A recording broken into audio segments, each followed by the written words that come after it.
Welcome to the Graduate Job Podcast, your home for weekly information and inspiration to help you get the graduate job of your dreams.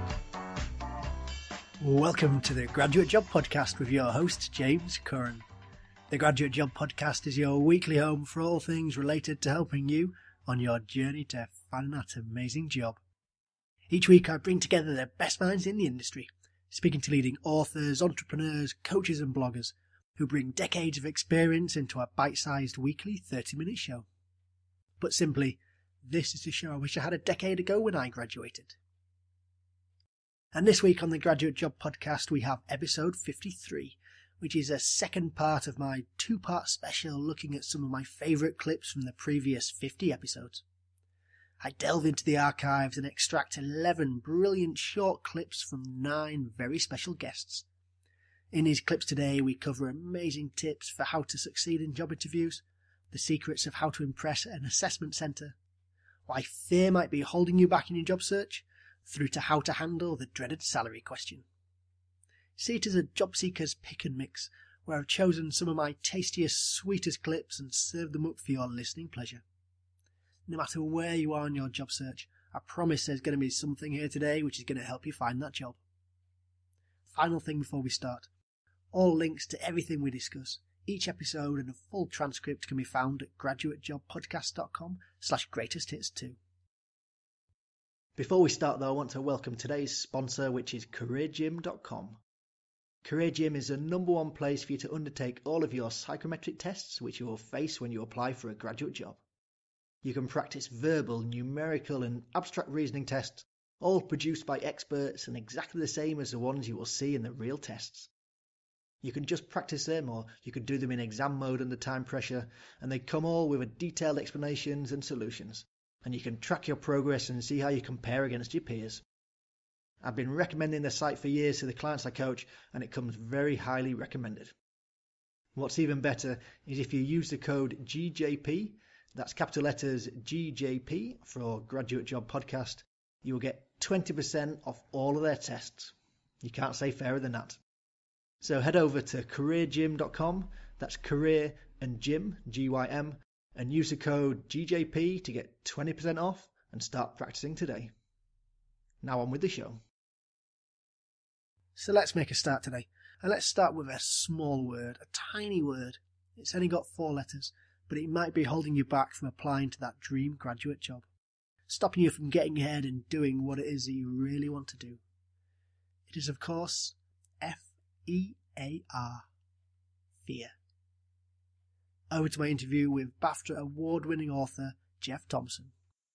So it's all possible, even if it's not probable. And when I say that, that's not a negative thing. It's saying that it's possible for anybody that has the courage to stand in front of the things they're afraid to look at, which is the old limiting belief. And they call this deliberate suffering. We deliberately stand in front of the things that make us feel afraid. And it might just be that our background is that we've grown up in an environment where, like a tabloid environment where people kind of say, don't get above your station, don't forget where you come from. Who do you think you are? Don't get above yourself. Don't ask for too much money, because what do you think we are? I think we're the Rothschilds. Money doesn't grow on trees. Be grateful with what you've got. And if you're pretentious, don't dare be pretentious, because if you're pretentious and you think you're worth more than that, we'll attack you. I was with a lad the other day. He said he's just doing his degree, and he got a first on his degree, and he got the first test he got 100% on 3 of his tests, and he posted it on his online to say, I'm really happy, and got loads of views from people saying to him, who do you think you are? You big head, you braggart. Don't get above yourself. It's like, don't be excellent. My wife said to him, don't ever let anybody talk you out of being excellent. You are excellent. Be excellent. So this guy was deliberately holding himself back from his studies because he didn't want to stand out too much. I did it I went to do a talk for a university as well, James, once. And there was about 200 people in the room. And the lecturer said to the group, okay, put your hand up if you think you're exceptional. Now, bearing in mind that this university was an exceptional university, you couldn't get into it unless you was exceptional, unless you'd done the work. I think one person put his hand up and he was hesitant. He said, okay, put your hand up if you're ordinary. and nearly 200 hands went up in the room. 200 people that thought they were ordinary. And they didn't think they were ordinary. They knew they weren't ordinary, but they were too afraid to stand out. They were too afraid of what people might think about them. One guy actually put his hand up and said, I think I'm below ordinary. So people are afraid to say, yes, I'm good at this. Yes, I have got this potential. Yes, I can do this. Because if they do it, they feel like they might be attacked. But I've experienced the soul. I've experienced the authentic self. And it's vast. It's vast. There is nothing that will contain it. There's no limitations. But if we want to exercise that authentic self in the world, we need full expression. And people are afraid to fully express themselves in case they get shot down. And this starts with, of course, what they call the great jihad, the internal wrestle, where we go, I'm going to do this. And then this voice goes, well, who do you think you are? You're not anybody. You're no good. You can't do that. You're nothing. And we believe that because we never challenge it.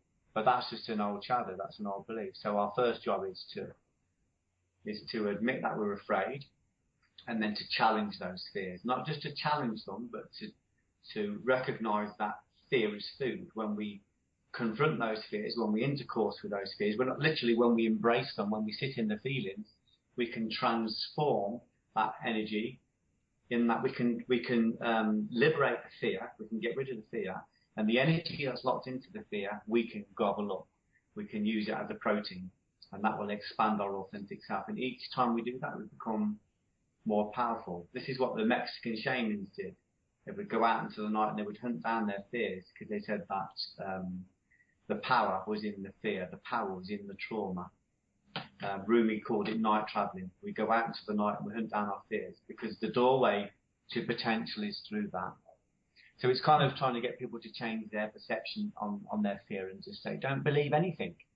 Don't believe anything people don't tell you. Don't believe what it says on the television. Don't believe what it says, in the newspapers. It's hugely subjective. Challenge it. Find out for yourself. Don't just repeat what other people have told you. If you have a perception that it's not possible, challenge that perception. Starting deep there with a clip from episode 34 with Jeff Thompson, where we explored fear and your job search, and how it might just be holding you back. Now, I love the story of the students in the lecture theatre. Would you have put your hands up to say you were extraordinary? Ordinary? Below ordinary? As Jeff said, there is no limit to your potential.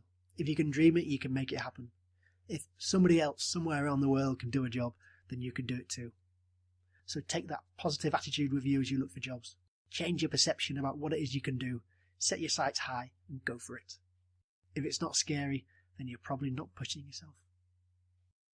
Let's stay on self-perception as we move to clip number 2 and head over to the west coast of the States as I speak to Karen Kelsky, star of episode 29.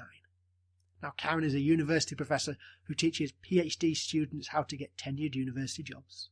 And in this clip, she shares insights into why looking for work is just like dating. And without wanting to depress people, how challenging then is it to stand out? It's a silly question really, but if you're one in 1,000 applying for an English tenured job, you're really going to have to be struggling there. Yes, it's very difficult. And what happens is candidates feel desperate, and their desperation leads them to approach it from a place of emotion. And so they write job applications that are highly, what I call hyper emotionalized. They think that they stand out by pitching their case on the basis of feelings. And those feelings would be, I'm passionate about English literature. I'm passionate about Jane Austen. I love to teach undergraduates. I'm eager to work at your institution. It would be a privilege and an honor to teach alongside you. And that's exactly the opposite of what you should do. So that's the primary mistake I see people making. And what I work with them to do is switch over to focus on their substantive, actionable evidence of their records and leave all the emotionalism and the rhetoric out. Excellent. And what are the characteristics then you'd say of a competitive candidate? So taking aside the hyper-emotional side, what aspects should they be bringing out in their applications?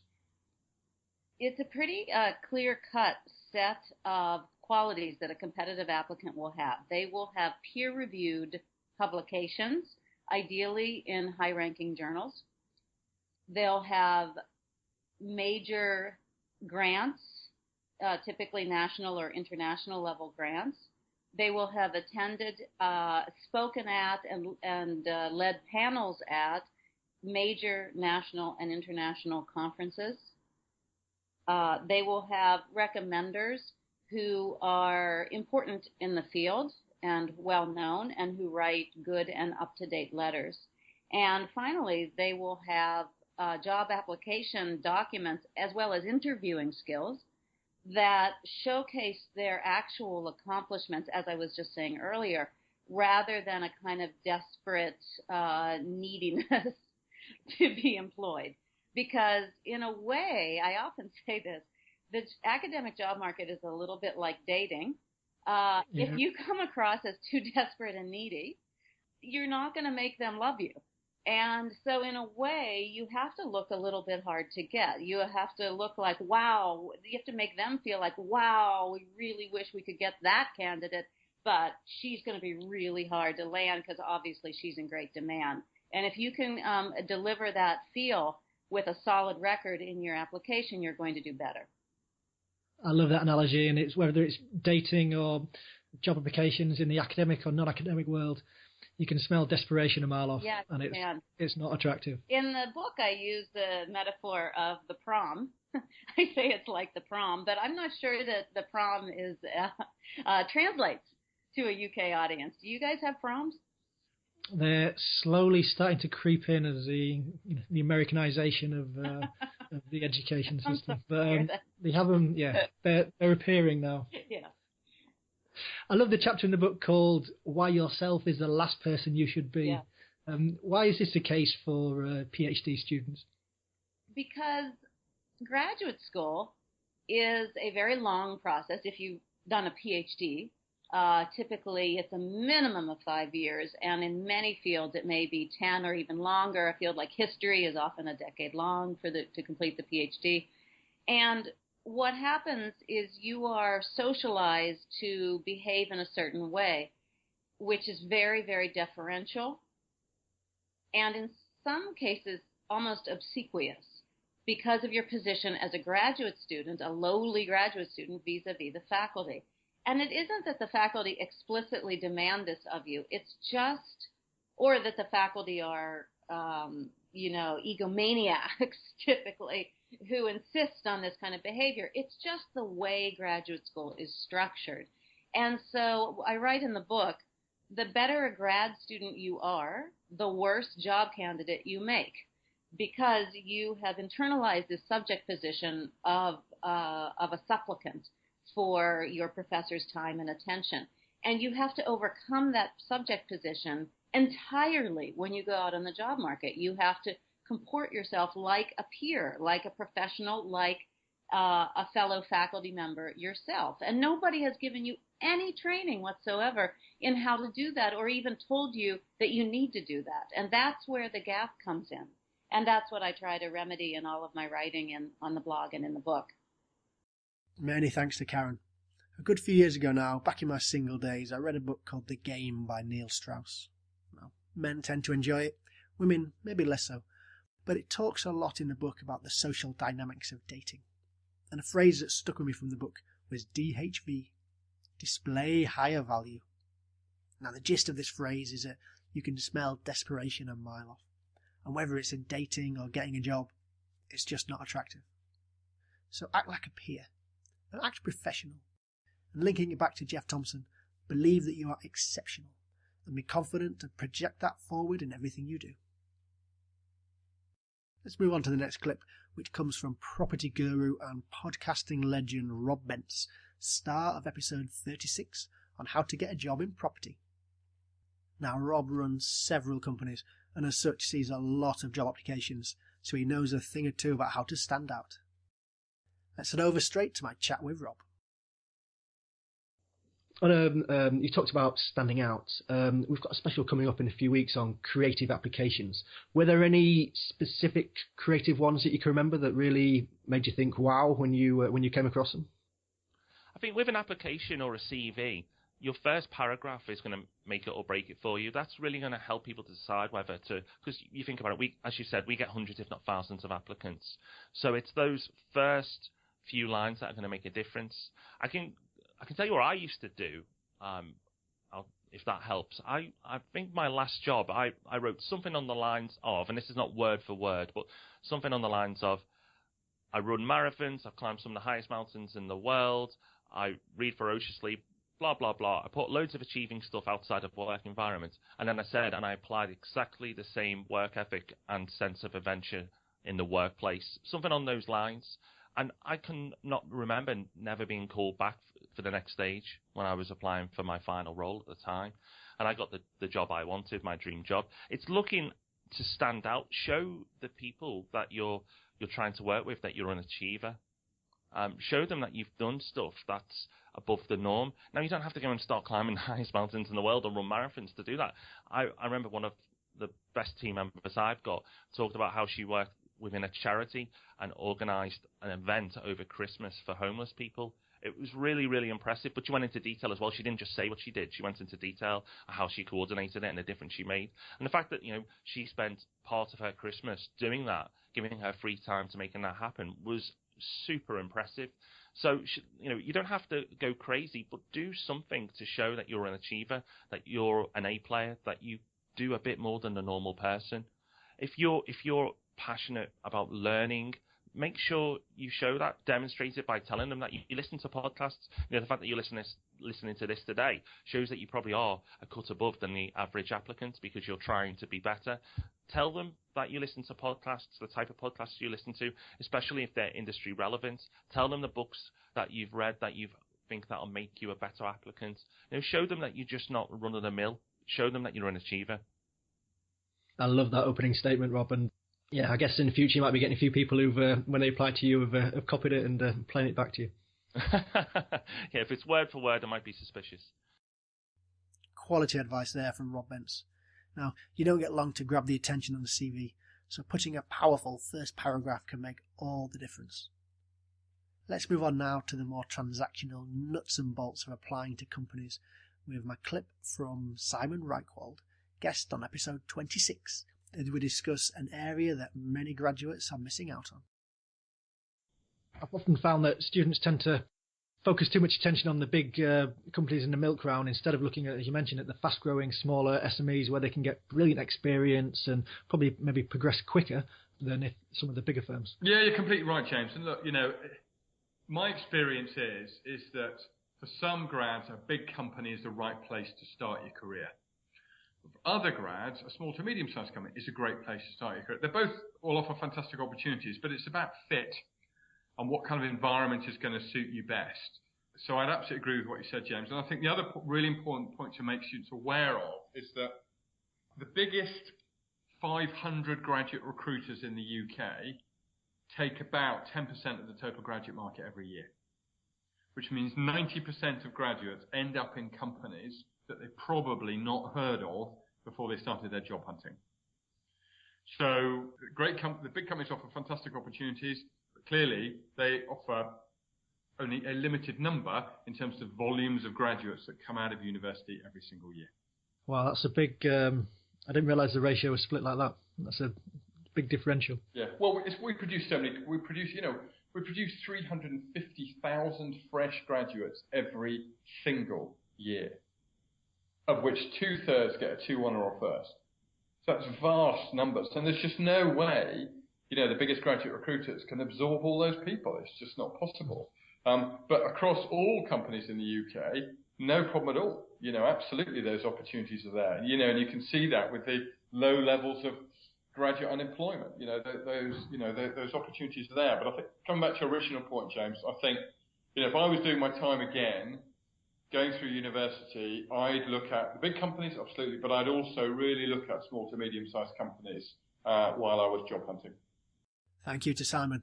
I know my focus after university was firmly set on the big milk round schemes, to the detriment of many smaller firms where I could probably have developed and progressed quicker. I'm not saying one is right or one is better than the other. The takeaway for me is that you should just keep your mind open and your options open and explore both. So we've covered a few different clips there. So now hopefully you've listened to them and you're confident in how you're exceptional. You've got an eye on both larger and smaller companies, and you're ready to start applying. Good. But not before, though, 2 additional pieces of advice. Firstly, back to Rob Bentz.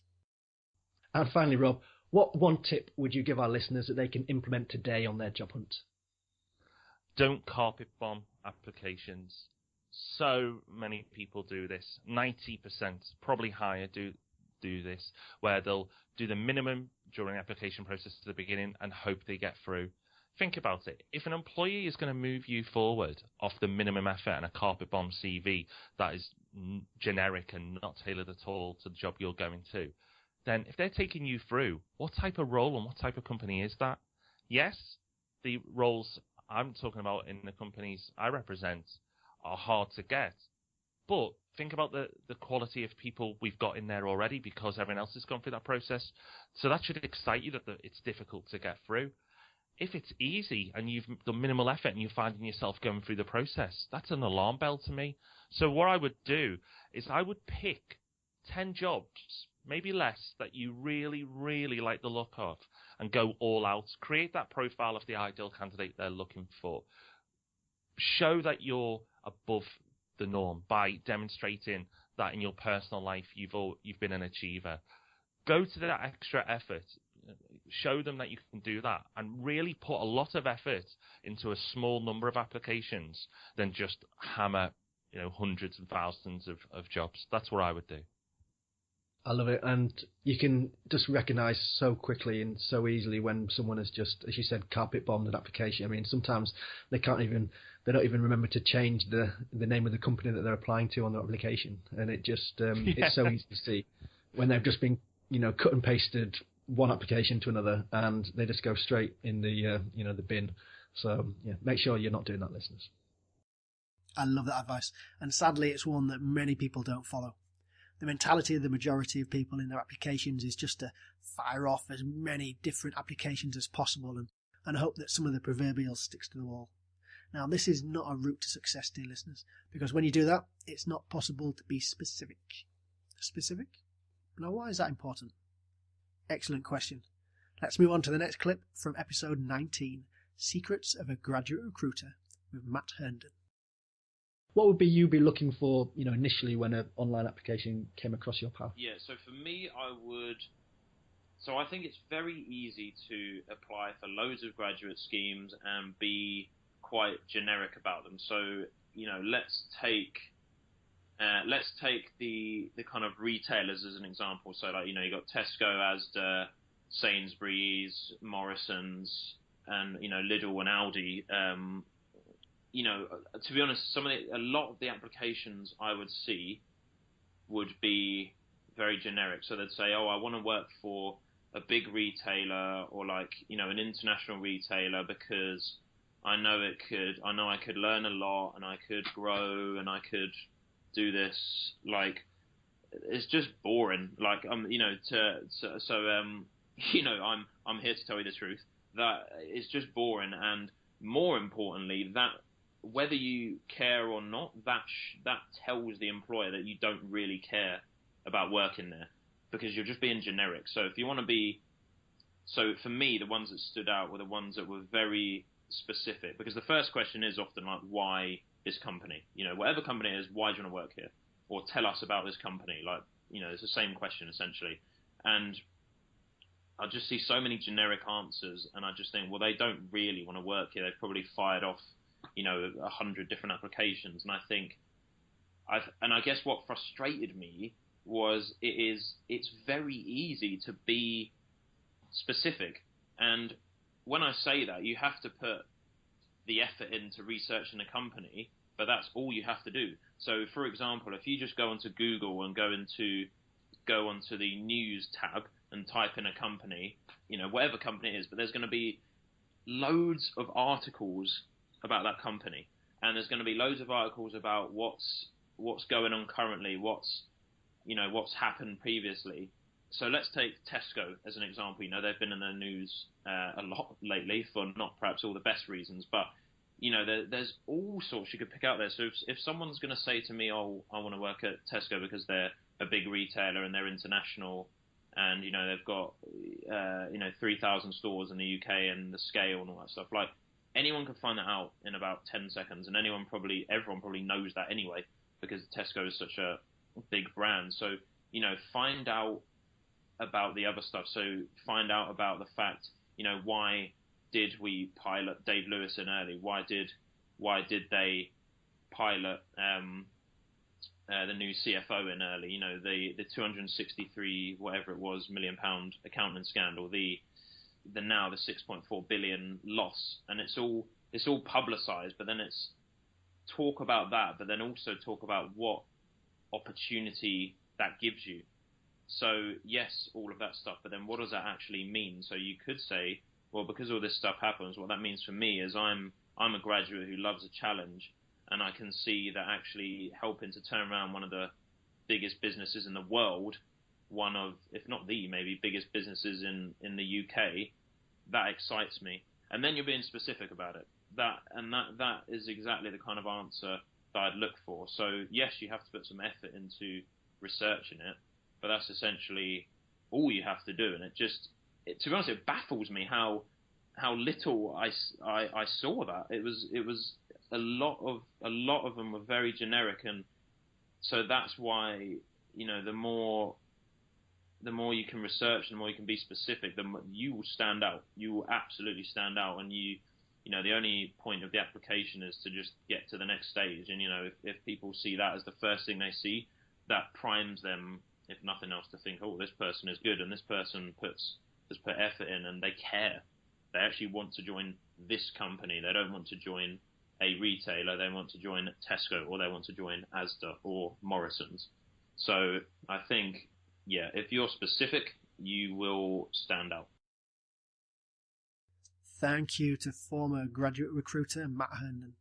He's been on the show twice now, so check him out in episode 18 and episode 39. Focusing down is definitely the key. From the initial online application and also the interview and assessment centre stages, you need to be able to show that you've really done your research into a company, that you know about it, you know about their graduate scheme, and you can demonstrate why you want to work there. Now, that isn't possible to do well if you're applying to 10 places at the same time, so focus down. Pick the companies you really want to work for and go from there. Now, speaking of interviews, let's jump there next as we go to a favourite clip from episode 1 back in the day with career coach John Gregory as we discuss the spotlight process to succeeding in interviews. So you mentioned there the spotlight process. Can you go into more detail about what it is and the steps you'd take to follow that through? Yeah, I can. So your starting point really is to imagine the types of questions that you might be asked relative to the role that you're looking at. And I think the key to that is doing the front-end analysis and background research, and we can kind of talk about that in a minute if you want to. Having done all that, that will enable you to dream up the questions that you might get asked. With the spotlight process, what I recommend people do is to sit down and then, for each of those questions, to actually handwrite out for themselves an answer to that question, but do it in the way that they might speak, rather than thinking about being grammatically correct and getting all the punctuation in the right place and getting all the format correct and getting the order correct. Literally do it almost as a stream of consciousness to answer a question, and then work through all of the questions in the same way. Now, at the end of it, what people are able to do is to then stand up, read out the question, and then read out the answer that they've written. And what they should find is that they're dealing with something that's a lot more natural than simply constructing an answer and then reading that out. So firstly, already, it's going to be a lot more natural. The second step then is to put the notes down and then to work through the questions and answer them, speak them out loud one by one, speak out the answers one by one. And what people should find is that by writing previously, handwriting for preference, they've internalized the information and they've internalized the way that they'll deliver it. And what comes out is your subconscious delivering the answers to questions that come up. Now, okay, let's assume that the exact questions come up, then okay, that's going to be a fairly easy process. And on the plus side, your answers are going to be not at all stilted. They're going to be quite natural because you've originally generated them in the way that you would naturally speak them. Let's assume that the questions don't come up in the exact way that you expected. Then what you'll find is that if you've been fairly thorough with your rehearsals, your mind, because you've already internalized a lot of this information, will be able to cherry pick from that the sections that you most need when you need them. So that when that spotlight does turn onto you and suddenly you're asked a question, rather than your brain freezing, your subconscious is already digging through and dredging up the relevant sections that you're going to need to deliver. You can then crack on delivering those almost automatically, but in a very natural way. And your brain is, in fact, your conscious brain is still free then to be thinking about how you're presenting yourself, what might be coming up next, looking for feedback signals from the interviewer, and so on. So that's a broad outline of the spotlight process, and it's to do with that internalization. I love this approach, and when I was reading it through and thinking back to the times I've been successful in interviews, it was a realization that I'd broadly followed the same thing. It's having the knowledge so that you're not just regurgitating it by rote, and you're also able to adapt it to the different nuances that each different company will put on certain competencies, and able to answer the actual question as opposed to what you want to answer. Yeah, certainly the more natural that you can sound with it, and obviously the more confident, the more you're going to be able to relate to the interviewer opposite you, and the more you're going to sound as though you're a good fit for the role. It can make a very, very significant difference. Thanks to John Gregory. As I said, my first ever guest on the show. I love the spotlight process. If you use this approach for how to tackle interviews, then you'll be in a great position come to the graduate interview stage. It's all about having a collection of answers to competency questions that you can tweak to the specifics of each question. And using the spotlight process will definitely help you with this. Sticking with interviews and specifically competency questions, which I know you will grow to love, a common approach to tackling them is to use the STAR methodology. Now, breaking down that STAR acronym, the first involves the S, involves structuring the answer with respect to the situation. So what was the situation that you faced? The T stands for task. What goal were you working towards? A stands for action. What action did you take to address the situation? Now remember here, the emphasis there is on you, what you did, as opposed to what the team did. And finally, R, result. What was the outcome of your actions? Now this is a tried and tested approach which will serve you well if you utilise it. However, let's go to Brian Sinclair from the graduate recruitment team at Ernst & Young, my guest back in episode 18, who shares some sage advice when you go into using this STAR methodology. And finally, what one tip would you give listeners that they can implement today on their job hunt?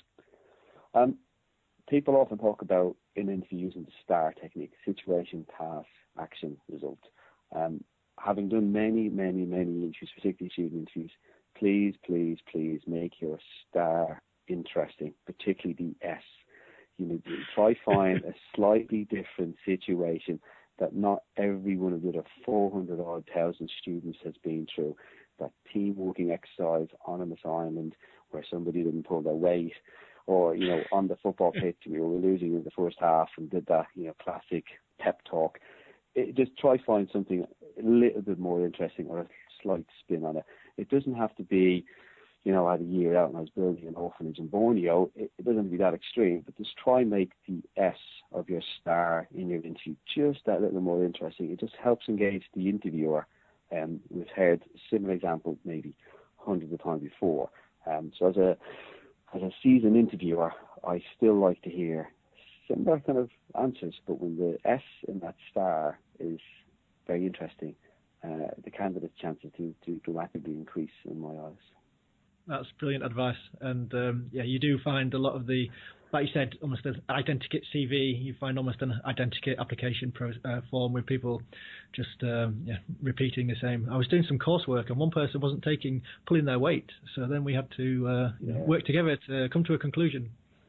It's a good exercise and people have to learn that from teamwork, but I know we've all done it, and try to find some different or a different spin on it. having said that, I did once interview a candidate who was the candidate not pulling his weight, and he recognised it, and I was like, so it's you. That was one of many, many hundreds I've done. Thank you to Brian. So there we go, interviews ticked off. So let's move now on to assessment centres. And to help with this, we have James Darley from the award-winning graduate scheme Teach First, who was my guest back in episode 27. In this clip, James shares some great advice on how you can stand out in a graduate assessment centre. Let's have a listen. And sorry, just going back to the assessment centre, what's the biggest way you think that people tend to let themselves down? Not throwing themselves in. If you've taken the time to apply, you've taken the time to come and visit the assessment centre. I think that the saddest thing is when then we don't see your character, because the whole point of the way we've done our assessment centre is that there's one bit on your own, and nearly everyone shines when they're on their own. There's one bit where you have to interact with others that you don't know very well. Yes, you might have met them in the assessment centre candidate suite that we have, where you get to kind of chat to everyone else, but you don't really know kind of how they're going to react, and are they going to suddenly want to be timekeeper when you wanted to, and whatever it may be. So we purposely have done things where you're on your own, you're with others, and then you're also having to kind of read the room in the sample teaching lesson. So I think the biggest thing that I think is always sad is if there's a student who comes down and then doesn't just get involved, and don't try and be someone you're not. Just be yourself, enjoy it, be inquisitive. This is your chance to shine, and Teach First, like I think nearly every other graduate employer, is not trying to trip you up.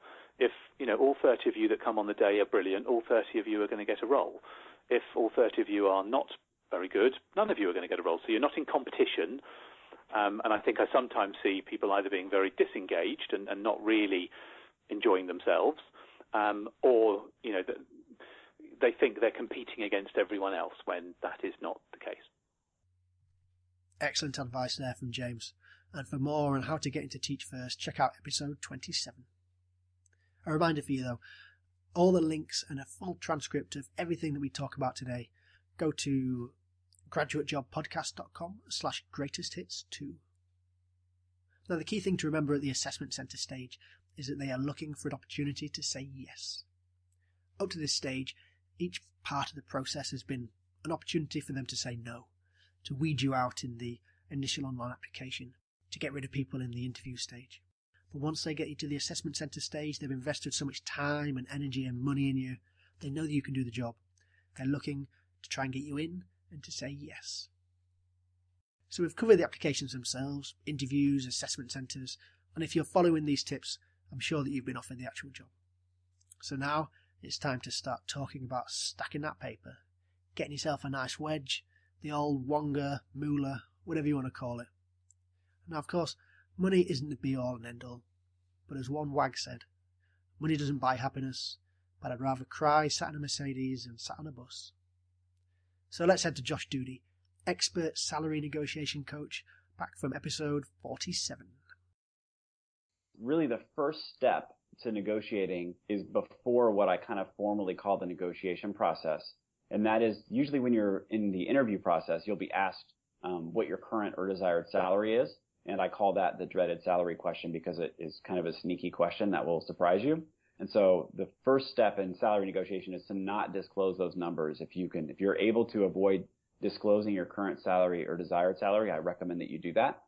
You usually can get away with it, although sometimes you'll bump into a company that simply refuses to continue talking if you don't tell them, but that's very rare. I see it happen occasionally, but it's, maybe 5% or less of the time that will happen. So the first step is to not disclose those numbers, and the reason that you don't want to disclose your current salary or desired salary is that you want to focus on the opportunity in front of you, and you want to give yourself and the company that you're interviewing with an opportunity to get to know each other and to determine what your value is to that company.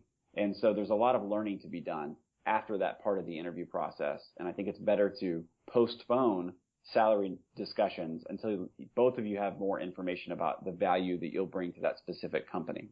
So that's the first step, is don't disclose your current or desired salary when you're asked for it in the interview process.